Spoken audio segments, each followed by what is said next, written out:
يا رسول الله سلام عليك يا رفيع الشان والدرجي.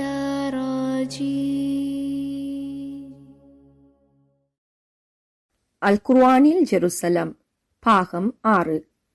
19ஆம் நூற்றாண்டின் இறுதிப் பகுதியில் அருள்பாலிக்கப்பட்ட பூமியான ஜெருசலத்தை தலைநகராகக் கொண்டு இஸ்ரேலிய அரசை நிறுவுவதற்கு என்று ஜியோனிச அமைப்பு உருவாக்கப்பட்டது. இதே காலகட்டத்தில்தான் அல்லாஹ் செங்கடலில் மூழ்கடித்த ஃபிர்அவுனுடைய சடலத்தை அல் குர்ஆனில் கூறியுள்ளவாறு அத்தாட்சியாக வெளிப்படுத்தினான். மேலும் நாம் இஸ்ராயேலின் வழித்தோன்றல்களை கடலை கடக்கச் செய்தோம். ஃபிர்அவுனும் அவனுடைய படைகளும் அநீதியும் அக்கிரமமும் இழைப்பதற்காக அவர்களை பின்தொடர்ந்து சென்றனர். இறுதியில் ஃபிர்அவுன் நீரில் மூழ்கத் தொடங்கிய போது அலறினான்.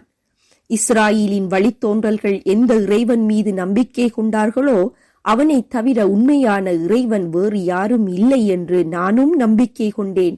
மேலும் கீழ்ப்படிந்து நடப்பவர்களில் நானும் ஒருவனாவேன். பதில் கூறப்பட்டது, இப்போதா நம்பிக்கை கொள்கிறாய்? இதற்கு சற்று முன்னர் வரை நீ மாறு செய்து கொண்டிருந்தாய், குழப்பம் விளைவிப்பவர்களில் ஒருவனாயும் இருந்தாய். இன்று உன் உடலை மட்டும் நாம் காப்பாற்றுவோம். உனக்கு பின்னால் வரக்கூடிய மக்களுக்கு படிப்பினை தரும் சான்றாக விளங்கும் பொருட்டு. ஆயினும் மக்களில் பெரும்பாலானோர் நம் சான்றுகளை அலட்சியப்படுத்துபவர்களாய் இருக்கின்றனர். சூரா யூனுஸ் வசனங்கள் 90 முதல் 92 வரை. எனவே இந்த சியோனிச அமைப்பினுடைய செயற்பாடுகள் ஃபிர்அவுனுடைய செயல்பாடுகளை ஒத்ததாக இருக்கும் என்பதை புரிந்து கொள்ளக்கூடியதாக உள்ளது. உஸ்மானிய கிலாஃபத் இருக்கும் வரை யூதர்களால் சுற்றுலா பயணிகளாக அன்றி வேறு காரணங்களுக்காக அருள்பாலிக்கப்பட்ட பூமியான ஜெருசலமுக்குள் வருவது தடுக்கப்பட்டிருந்தது. எனவே உஸ்மானிய கிலாஃபத்தை வீழ்ச்சியடையச் செய்தால் மாத்திரமே அவர்களது நோக்கத்தை சாத்தியப்படுத்த முடியும் என சியோனிச சிந்தனையாளர்கள் நம்பினர். தங்களது சதித்திட்டத்தால் முஸ்லிம்களை துண்டாடி அவற்றை தனித்தனி தேசங்களாக பிரித்து கிலாஃபத்தை வீழ்த்தினர். இதன் பின்னர் யூதர்களை பாலஸ்தீன மண்ணில் குடியேற்றினர். இதன் பின்னணியில் இருப்பது 1917 நவம்பர் 2ஆம் திகதி பிரித்தானிய அரசு முன்மொழிந்த பெல்ஃபோர் டிக்ளரேஷன் ஆகும். இது முதலாம் உலகப் போர் காலத்தில் யூதர்களுக்கென்று ஒரு தனியான நாட்டை பாலஸ்தீனத்தில் உருவாக்குவதற்கு பிரித்தானிய அரசு தனது ஆதரவையும் ஒத்துழைப்பையும் வழங்குவதாக பிரகடனப்படுத்தும் ஆவணம். 1917ஆம் ஆண்டு பிரித்தானியர்களால் பாலஸ்தீனம் ஆக்கிரமிக்கப்பட்ட போது புனித பூமியினை தாங்கள் மீட்டுவிட்டதாக யூதர்கள் கருதினர். இந்த சந்தர்ப்பத்தை பயன்படுத்தி இஸ்ரேல் என்ற நாட்டை பாலஸ்தீன மண்ணில் நிறுவ திட்டமிட்டனர். பாலஸ்தீன மண்ணில் இஸ்ரேலிய அரசை நிறுவுவதற்கான திட்டமிடலின் பின்னணியில் நடந்தேறியதுதான் 2 பெரிய உலக மகா யுத்தங்கள். நாடு கோரி நுழைந்தால் முஸ்லிம்கள் ஏற்றுக்கொள்ள மாட்டார்கள் என்பதனால் அகதிகள் வேஷம் போட்டு உள்ளே நுழைந்தனர். ஜெர்மன் எங்களுடைய குடும்பங்களையும் வீடுகளையும் சிதைத்து விட்டனர். நீங்கள் எங்களுடைய நம்பிக்கையை சிதைத்து விடாதீர்கள் என்ற பதாகையை ஏந்திக் கொண்டு இந்த மண்ணில் கால் வைத்தவர்கள்தான் இஸ்ரேலிய யூதர்கள்.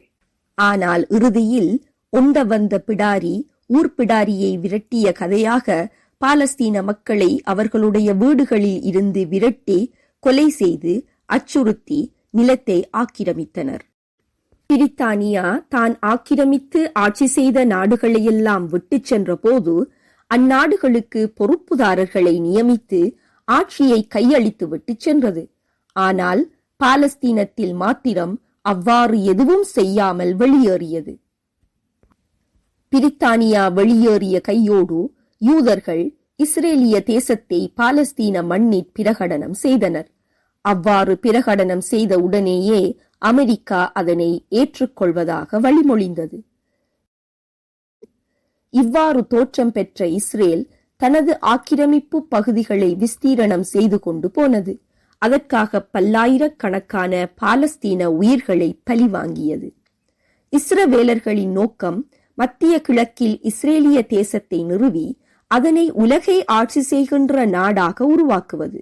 அப்போதுதான் அவர்கள் எதிர்பார்த்து காத்திருக்கின்ற மசீஹ், அதாவது தஜ்ஜால், இஸ்ரேலில் இருந்து உலகை ஆட்சி செய்ய முடியும் என்று நம்புகின்றனர். இதன் பின்னணியில்தான் ஈராக் மீதான அமெரிக்க படையெடுப்பும் அமைந்திருந்தது. இஸ்ரேலின் இருப்பை பாதுகாப்பதற்கு அதை சுற்றியுள்ள அரபு நாடுகளில் உள்நாட்டு கலவரங்களை ஏற்படுத்தி அதற்கு தாங்களே திட்டமிட்டு தீனி போட்டு அதை பயன்படுத்தி தங்களுக்கு தோதானவர்களை ஆட்சி பீடங்களில் ஏற்றி இஸ்ரேல் எதை செய்தாலும் கேள்வி கேட்காத பொம்மைகளாக அவர்களை நிறுத்தி தனது நகர்வுகளை செவ்வனே செய்து கொண்டு செல்கின்றது. இந்த ஆட்சியை நிறுவுவதற்கு அவர்கள் எத்தகைய அநீதியையும் செய்ய தயங்க மாட்டார்கள். திண்ணமாக நாம் மூசாவை நம் அத்தாட்சிகளுடனும் தெளிவான நியமன சான்றுகளுடனும் ஃபிர்அவுன், ஹாமான், காரூன் ஆகியோரிடம் அனுப்பினோம். ஆனால் அவர்கள் கூறிவிட்டார்கள், சூனியக்காரர், பெரும் பொய்யர் என்று. பின்னர் அவர் நம்மிடமிருந்து சத்தியத்தை அவர்களிடம் கொண்டு வந்த போது அவர்கள் கூறினார்கள், எவர்கள் நம்பிக்கை கொண்டு இவர்களுடன் சேர்ந்து விட்டார்களோ அவர்கள் அனைவரின் ஆண் மக்களையும் கொன்றுவிடுங்கள், பெண் மக்களை உயிரோடு விட்டுவிடுங்கள். ஆனால் நிராகரிப்பாளர்களின் சூழ்ச்சி வீணாகவே போயிற்று. சூரா அல் முஅ்மின் வசனங்கள் 23 முதல் 25. உண்மையையும் அத்தாட்சியையும் கொண்டு வருகின்ற போது தங்களுடைய பித்தலாட்டங்களையும் ஊழல்களையும் அநீதியையும் மறைப்பதற்காக அவர்கள் நம்பிக்கை கொண்டவர்களின் பிள்ளைகளை கொலை செய்து அவர்களை ஆட்டம் காணச் செய்து தங்களது ஆட்சியை நிறுவிக்கொள்வது ஃபிர்அவுனுடைய வழிமுறை அன்றி வேறென்ன? அதைத்தான் இன்று இஸ்ரேலும் செய்து கொண்டிருக்கின்றது. அல்லாஹ் இந்த வசனத்தின் இறுதியில் ஃபிர்அவுனின் சூழ்ச்சி வீணாக போயிற்று என்று கூறவில்லை. மாறாக நிராகரிப்பாளர்களின் சூழ்ச்சி வீணாக போயிற்று என்றே குறிப்பிடுகின்றான். இதிலிருந்து இவ்வாறான சூழ்ச்சிகள் ஃபிர்அவுனின் பின்னரும் நடக்கும் என்பதும் அவர்களது சூழ்ச்சிகளும் வீணடிக்கப்படும் என்பதும் தெளிவாகின்றது. மட்டுமன்றி மூசாவையும் அவரை பின்பற்றுபவர்களையும் அழிப்பதற்காக ஒரு படையினை ஃபிர்அவுன் திரட்டுகின்றான். அந்த படையுடன் அவன் பேசிய வசனங்கள் இன்று இஸ்ரேலின் தலைமைகள் பேசுகின்ற அதே வசனங்களாக இருப்பது அல் குர்ஆனின் ஆச்சரியமன்றி வேறென்ன? இதன்படி ஃபிர்அவுன் படைகளை திரட்டுவதற்காக நகரங்களுக்குள் ஊழியர்களை அனுப்பினான். அவர்களிடம் சொல்லி அனுப்பினான், இவர்கள் மிகச் சிறிய ஒரு கூட்டத்தினர்தாம். மேலும் இவர்கள் நம்மை மிகுந்த கோபமடையச் செய்து விட்டார்கள். நாம் எப்பொழுதும் விழிப்பாக இருக்கக்கூடிய கூட்டத்தினர் அல்லவா? சூரா அஷூரா வசனங்கள் 53 முதல் 56. பாலஸ்தீன மண்ணை அடாவடியாக ஆக்கிரமித்து அந்த மக்களை வெளியேற்றி அவர்களை இரண்டாம் தர பிரஜைகளாக நடத்தி உலகின் எங்கெங்கோ இருந்தெல்லாம் யூதர்களை அழைத்து பாலஸ்தீன மண்ணில் குடியமர்த்தி இத்தனை அட்டூழியங்களையும் செய்துவிட்டு அதற்காக எதிர்வினை ஆற்றிய பாலஸ்தீன மக்களை தீவிரவாதிகளாக காட்டி அவர்களால் எங்களது பாதுகாப்புக்கு அச்சுறுத்தல் இருப்பதாக கூறி எங்களின் பாதுகாப்புக்காக நாங்கள் யுத்தம் செய்கிறோம் என்று தங்களை நியாயப்படுத்திக் கொண்டிருக்கின்ற இஸ்ரவேலர்களுக்கும் ஃபிர்அவுனுக்கும் என்ன வித்தியாசம் இருக்கின்றது? ஆச்சரியம் என்னவெனில் இத்தனையையும் ஃபிர்அவுன் செய்தது பனு இஸ்ரவேலர்களுக்கு எதிராகத்தான். இன்று அதே இஸ்ரவேலர்கள் ஃபிர்அவுனாக மாறி நிற்பது எந்த வகை என்பதுதான். இவ்வாறு உலகை ஆட்சி செய்கின்ற நாடாக இஸ்ரேல் பரிணமிக்கின்ற போது யூதர்கள் தாங்கள் எதிர்பார்த்து காத்திருந்த பொற்காலம் வந்துவிட்டது என்று முழுமையாக நம்புவார்கள். அப்போது அவர்கள் கூறுவார்கள், அவர்களுடைய வேதத்தில் கூறப்பட்டிருந்தவை உண்மையானவை என நிறுவப்பட்டு விட்டது. எனவே ஈசாவின் மார்க்கமும் முஹம்மதின் மார்க்கமும் பிழையானவை என்பதும் நிறுவப்பட்டு விட்டது என்று. ஆனால் அது மிக பெரும் மாயை என்பதை நபி ஈசா அலைஹிஸ்ஸலாம் அவர்கள் மீண்டும் பூமிக்கு அனுப்பப்படுகின்ற போது அவர்கள் உணர்ந்து கொள்வார்கள்.